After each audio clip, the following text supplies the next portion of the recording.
நமக்கு தேவையில்லாத பொருட்கள டீக்ளட்டர் பண்ணணும். மினிமலிசம் அப்படிங்கிறது நம்ம லைஃப சிம்ப்ளிஃபை ஆக்கக்கூடிய ஒரு லைஃப் ஸ்டைல்.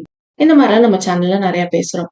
அந்த வகையில நம்ம வீட சிம்ப்ளிஃபை ஆக்குறனால என்னென்ன பெனிஃபிட்ஸ் இருக்கு அப்படின்னு நம்ம தெரிஞ்சுக்கிட்டோம்னா, நம்ம டீக்ளட்டரிங் பண்றதுக்கு இந்த 2024ல நம்மளுக்கு இன்னும் ஹெல்ப்ஃபுல்லா இருக்கும், மோட்டிவேஷனா இருக்கும்னு நம்புறேன். ஸோ அதனால ஹோம் மேக்கிங்ல ஒரு 11 பெனிஃபிட்ஸ் என்னென்ன இருக்கு மினிமலிசம்னால வீட சிம்ப்ளிஃபை ஆக்குறதுனால அப்படிங்கிறத பார்க்கலாம். அதுல ஃபர்ஸ்ட் ஒன் பார்த்தீங்கன்னா, ஸ்டோரேஜ். இப்போதான் நாங்க எங்களோட புது வீடு கன்ஸ்ட்ரக்ட் பண்ணிட்டு இருக்கோம். ஸோ அந்த வீட்டுக்கு வந்து நான் யோசிக்கும்போது, என்னென்ன ஸ்டோரேஜ் தேவைப்படும்னு பார்த்தா, எங்களுக்கு ரொம்ப சிம்ப்ளிஃபைடா இருந்தது எனக்கு. ஏன்னா நான் நெறைய டீக்ளட்டர் பண்ணேன். கிட்டத்தட்ட 75-80% ஆஃப் அவர் திங்ஸ் வந்து நாங்க டீக்ளட்டர் பண்ணனால, எனக்கு ரொம்ப ஸ்பேஸ் தேவை. இந்த இடத்துல இவ்ளோ பெரிய ஸ்டோரேஜ் தேவை. யூசுவலா என்ன பண்ணுவோம், இன்டீரியர் டெக்கரேட்டர கூப்பிடணும், ஃபுல் வார்ட்ரோப் இருக்கணும், முடிஞ்ச அளவுக்கு மேக்ஸிமம் ஸ்டோரேஜ் இருக்கணும். இப்படிதான் நானும் 1 இயர்க்கு முன்னாடி வரைக்கும் யோசிச்சிருக்கேன். எங்களோட வீடு நாங்க கட்டும்போது இப்படி பண்ணணும். But I am grateful to God. நாங்க வீட்ட கன்ஸ்ட்ரக்ட் பண்றதுக்கு முன்னாடியே நான் மினிமலிசம் பத்தி கத்துக்கிட்டதுனால. ஏன்னா நான் லாஃப்ட்டே வைக்க வேணாம்னு கூட நான் சொல்ற அளவுக்கு இருந்தேன். பட் என்னோட ட்ராலிஸ் மட்டும் வைக்கிறதுக்கு வந்து லாஃப்ட் வேணும் அப்படிங்கிறனால, சரி ரூம்ல மட்டும் சின்னதா லாஃப்ட் வச்சுக்கலாம் அப்படின்னு சொல்லி பிளான் பண்ணோம். ஸோ வந்து ஸ்டோரேஜ் பத்தின கவலையே இருக்காது. நீங்க சிம்ப்ளிஃபை பண்றதுனால, டீக்ளட்டர் பண்றதுனால.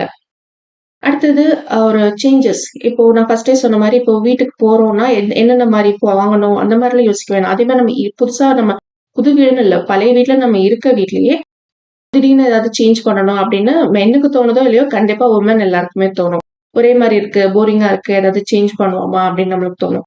அதுக்கு வந்து புதுசா வாங்கணும்னு இல்லாம, இருக்கிற இடத்தையே நம்ம டீக்ளட்டர் பண்ணிட்டு, அந்த இடத்த ஸ்பேஸ வந்து என்ன பண்ணலாம் அப்படின்னு நான் யோசிக்க ஆரம்பிச்சுட்டேன். எக்ஸாம்பிளுக்கு இந்த பிளேட்ஸ் வந்துட்டு பின்னாடி வந்து பல்லி வந்துட்டே இருந்தது பிளேட்டுக்கு பின்னாடி.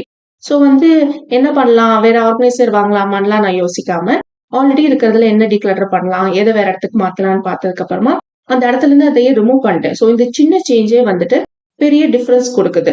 ஸோ இந்த மாரி நம்மளால பணமும் சேவ் பண்ண முடியும். சிம்ப்ளிஃபையும் ஆக்க முடியும். அடுத்தது ப்ரோக்ராஸ்டினேஷன். இந்த வேர்ட் எல்லாருக்கும் ரொம்ப பழகுனதுன்னு சொல்லலாம். ப்ரோக்ராஸ்டினேஷன் அப்படிங்கிறது, இப்ப வேணாம், அப்புறமா பண்ணலாம்ன்னு தள்ளி போடுறது தான். இத வந்துட்டு கண்டிப்பா நம்ம எல்லாருமே பண்ணியிருப்போம். 1 இயர் முன்னாடி வரைக்கும் நானும் இத பண்ணேன்.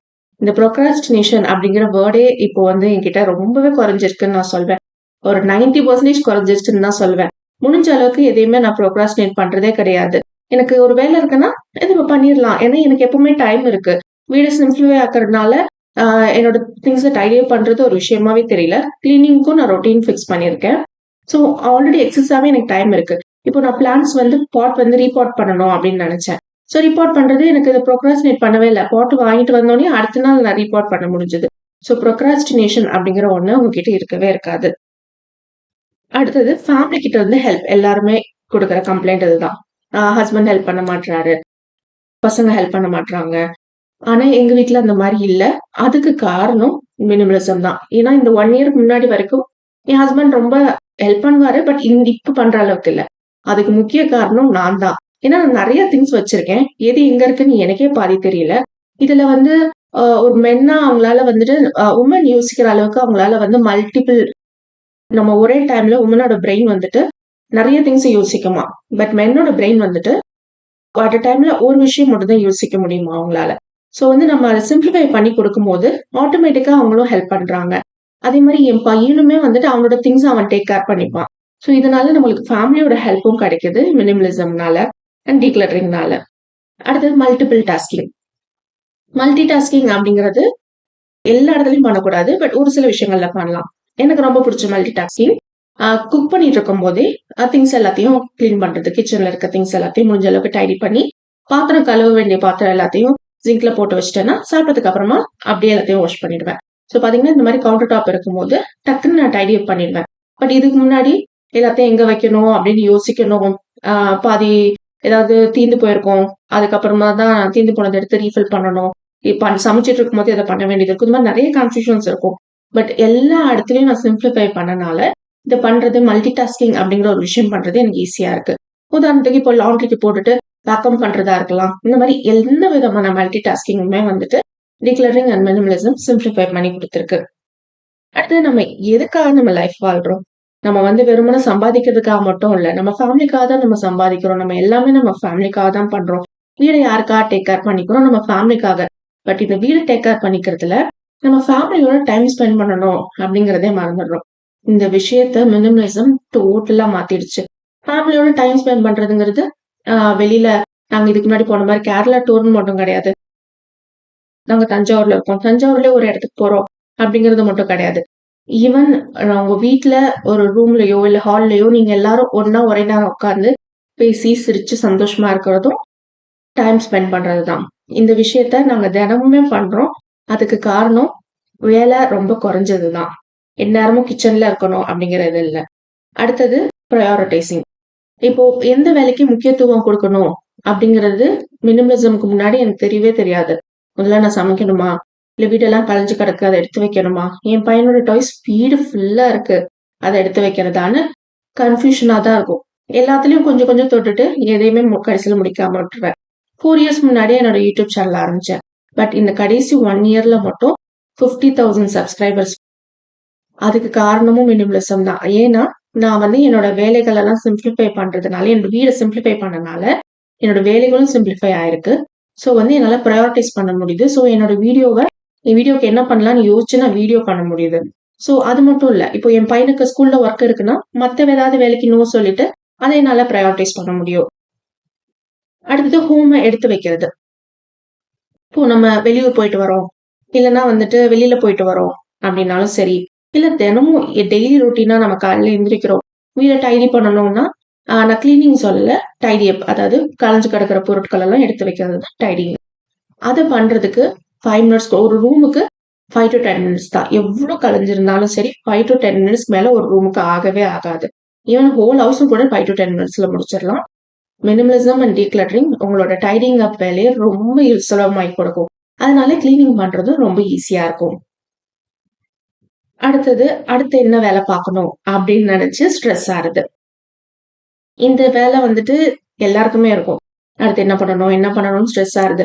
அதுக்கு முக்கிய காரணம் கிளட்டர். நீங்க வந்து கூகுள் கூட பண்ணி பாருங்க. கிளட்டர்னால ஸ்ட்ரெஸ் அதிகமாகுறதா ரிப்போர்ட்ஸே இருக்கு. கார்டிசால் லெவல்ஸ் நம்மளுக்கு அதிகமாகறதுனால நம்மளுக்கு ஸ்ட்ரெஸ் உண்டாகுது. அந்த கிளட்டர் வந்துட்டு நம்மளுக்கு கிளட்டர் பிளைண்ட்னஸா தான் இருக்கும். இந்த பொருள் கிளட்டர் அப்படின்னு தெரியாமலே நம்ம வச்சிருக்கோம். பட் அது எல்லாத்தையும் ரிமூவ் பண்ணதுக்கு அப்புறமா அந்த ஸ்ட்ரெஸ் அப்படிங்கிற ஒண்ணு இல்ல. சோ ஏன்னா நம்மளுக்கு வேலை வந்து ஆட்டோமேட்டிக்கா அந்த சைலண்ட் டு டூ லிஸ்ட் இதை பண்ணணும் அதை பண்ணணும்னு நம்ம மைண்ட்ல கான்ஸ்டன்டா ஓடிட்டே இருக்கும். நம்ம வாய் விட்டு வெளில சொல்லனாலும் அந்த வேலை குறைஞ்சனால நம்மளுக்கு வந்துட்டு ஸ்ட்ரெஸ் ஆட்டோமேட்டிக்கா குறையும். நம்மளோட ஒர்க்குகளும் குறையும். அடுத்தது நம்ம வீட்டுக்கு என்ன வாங்கணும்? ஒரு பெரிய ஷாப்பிங் லிஸ்ட் போடுறது. நாங்க எங்க வீடு கன்ஸ்ட்ரக்ட் பண்ணிட்டு இருக்கோம்னு சொன்னோம். இப்பதான் வந்து ஆரம்பிச்சிருக்காங்க. சோ இப்பவே வந்துட்டு நான் என்ன டெக்கார் பீசஸ் வைக்கணும்? இங்க என்ன மாதிரி புது ஃபர்னிச்சர் வாங்கணும்? இப்படிலாம் எனக்கு யோசிக்கணும்னு தோணவே இல்ல. ஜஸ்ட் என்னென்ன பேசிக் நெசசிட்டிஸ், அதுக்கப்புறம் வந்துட்டு வேற என்ன மாதிரி புது அப்ளையன்சஸ் இப்போ எக்ஸாம்பிளுக்கு டிஷ் வாஷர் வாங்கலாம். டிஷ் வாஷர் வாங்கினா இந்த பாத்திரம் கழுவுற வேலை கொஞ்சம் குறையும் அப்படின்னு யோசிக்கிறது. இந்த மாதிரியான விஷயங்கள் தான் யோசிக்கிறோம். ஆர்ஓ என்ன போடணும்? ஹீட்டர் என்ன வைக்கணும்? இந்த மாதிரி முக்கியமான தேவைகள் பத்தி தான். இன்வெர்டர் என்ன வாங்கணும்? இப்படிதான் நான் யோசிக்கிறேன் தவிர டெக்கார் பீசஸ் என்ன வாங்கணும்னு நான் யோசிக்கவே இல்லை. 1 இயர் முன்னாடி என்னோட வீடியோ பார்த்திருந்தீங்கன்னா தெரியும் நான் எவ்வளவு டெக்கார் பீசஸ் வச்சிருந்தேன். கான்ஸ்டன்டா எப்படி டெக்கரேட் பண்ணலாம் தான் நான் யோசிச்சுட்டு இருந்தேன். என்ன டிஐஒய் பண்ணலாம்னு யோசிச்சுட்டு இருந்தேன். அந்த மாதிரி இப்போ நான் யோசிக்கிறது கிடையாது. சிம்பிளிஃபை பண்ணதுக்கு அப்புறமா. Last one but the best one, weekend cleaning அப்படிங்கிற ஒண்ணு என்னோட ரொட்டீன்ல கிடையவே கிடையாது. என்னோட ரொட்டீன் ஃபுல்லாவே உங்களுக்கு தனியாவே நான் வந்து வீடியோவா போட்டிருக்கேன். அதோட லிங்க் வேணா டிஸ்கிரிப்ஷன் பாக்ஸ்ல கொடுக்குறேன். சண்டே அன்னைக்கு எனக்கு எந்த ஒர்க்குமே கிடையாது. என் ஃபேமிலியோட ஸ்பெண்ட் பண்றது மட்டும்தான். சாட்டர்டே மட்டும் தான் நான் வந்துட்டு ஷாப்பிங் ரொட்டீன் மட்டும் வச்சிருப்பேன். ஏன்னா வீக்லி மீல் பிளான் பண்ணிட்டு ஷாப்பிங் பண்ணுவோம். ஸோ வந்து ரொம்ப அந்த ரொம்ப ஹாப்பியா இருக்குன்னு சொல்லலாம் வீக்கெண்ட் கிளீனிங் இல்லாம இருக்கிறது. அதே மாதிரி நீங்க ஒர்க் பண்ணிட்டு இருக்கீங்கன்னாலும் வீக்கெண்ட் கிளீனிங் இருக்கு பண்ற மாதிரி தான் இருக்கும்.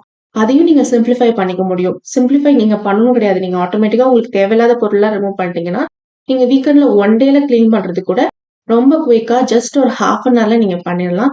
ஸோ கண்டிப்பா வீட சிம்பிளிஃபை பண்ணுங்க, டீக்ளட்டர் பண்ணுங்க. உங்களுக்கு இந்த வீடியோ பிடிச்சிருந்தா லைக் பண்ணுங்க. நீங்க லைக் பண்ணீங்கன்னா நிறைய பேருக்கு போய் சேரும். அண்ட் மறந்துடாம சேனலுக்கு சப்ஸ்கிரைப் பண்ணுங்க. தேங்க்யூ ஃபார் வாட்சிங்.